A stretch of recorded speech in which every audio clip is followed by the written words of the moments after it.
Hello everyone and welcome back. In this video, I'm going to talk to you about why mental health crises look different in men and women. And I will put a link to this article in the description for the video. But I thought this was really interesting stuff. It says that significant differences exist in mental health crises symptoms for men and women. In men and boys, a crisis may be interpreted as simply problem behavior. Reducing stigma opens up helpful discussions about mental health. Yeah, wow, this is powerful stuff. And it was interesting. The last couple of days, I put out some content talking about, eating disorders. And I think I talked also about bigorexia. And typically eating disorders affect women. And I guess according to the article that I was referencing, bigorexia tends to affect men because, well, we want to, be bigger and respected and all that other fun stuff. And that's why we do silly things at a young age, like taking testosterone and other kinds of steroids. But an interesting article here. So here's some of the highlights of this, and I'll let you read it for yourself. But it says irritability can signal that a man is depressed or otherwise struggling with a mental health crisis. Men in crisis may be really short with people around them. Hard work acts to camouflage the problem because working hard is a desirable trait. It makes employers happy. And says others saying things like, wow, you're doing a great job. There are other differences between males and females regarding mental health. Men show more externalizing behaviors in mental health crises, and those behaviors can affect those around them. Meanwhile, women in crisis tend toward more internalizing behavior. The externalizing behaviors can land men in legal trouble. They can end up actually being put in jail as a kind of repercussion of their mental health crises. And yeah, I've talked about this. I've said to you, when a family is dealing with a loved one who's in crisis because of a behavioral health issue, one of the options, if the family doesn't step in and do something and make the decision for this person that they cannot make, is that the state can take over this thing. In other words, the state can step in. And one of the ways that the state will step in is through the criminal justice system. And what I mean by that is that, people with behavioral health issues tend to make silly decisions, or ones at least that we wouldn't consider objectively rational. And what this is highlighting is the fact that if that's the case, it's probably going to be a man versus a woman who's going to end up in jail. Men are more apt to use substances like alcohol and marijuana to numb negative feelings. Women make more attempts to end their lives, but men more often die by suicide. Wow, that's sad. It's extremely common for males and females alike suffering from a significant mental health issue to be less aware of it than those around them. When men misbehave, it's not typically viewed as proof of a personal crisis.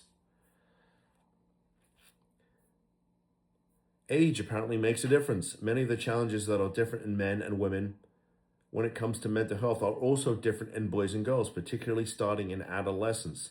So it's not just men and women, it's, men versus young boys and things of that nature. Okay, I'll let you read this thing for yourself, but the point here is that I think that the author is trying to make, and I think it's well-founded, is that, there's a difference between men and women, boys and girls, and things of that nature. From my perspective, from my team's perspective, if you're a family out there who is really suffering because somebody in the family is not well, substance use, mental illness, the behavioral health issues, which tend to go together anyway, and you want to talk about what options are available, give us a call. I think one of the things that's very, very important is making sure that we find a facility that's clinically appropriate for your loved one, right? There's no point in just going to, quote, any old treatment center. I think those days are long gone. And one of the things that I think that we really try to focus on is making sure that treatment is clinically appropriate. You have to go to the right facility. And frankly, I'll tell you, that probably narrows the options significantly.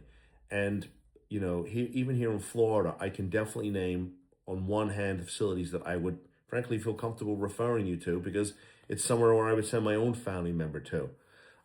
If you have a facility you're working with, great.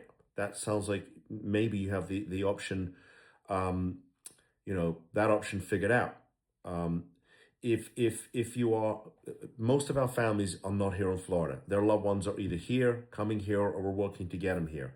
And so one of the reasons to come to Florida is so that we can do the initial 3 to 6 months of treatment here in Florida. And because of our legal structure, the laws that we operate under, we can make sure that somebody, frankly, stays here long enough in a clinically appropriate facility so that we can get them back to their home state so they can start working on the second half of this journey. And remember, I've told you in other videos, the typical recovery journey is a year long. I'm not telling you got to hire me for a year, or they even have to stay in Florida for a year.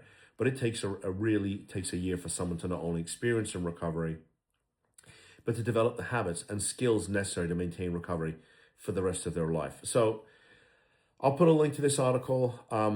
If you want to talk to us about what options may or may not be available to your family, how we might be able to help to get your loved one here, legal versus non-legal, happy to have that conversation with you. If you have any comments or questions, as long as it's respectful, I want you to post, even if you disagree with me. I want to interact with you. I want to hear what you have to say. If you're a family out there that's experiencing a problem and you haven't seen a video out there that I've made that covers what's obviously an issue for your family, post that comment. I'll make a video for you, because if it's affecting you, it's probably affecting other families. And if you like this content, please give me a thumbs up. Please subscribe to the channel. I'm putting out a video or two every single day so you can get the information that you need, so you can decide if you want to take the next step and have a conversation with us. In any event, I appreciate you tuning in. Thank you for doing that. Thank you for spending time, the last 7 minutes or so just watching and listening. I'm very grateful, and I appreciate you, and I'll see you in the next video. Bye-bye.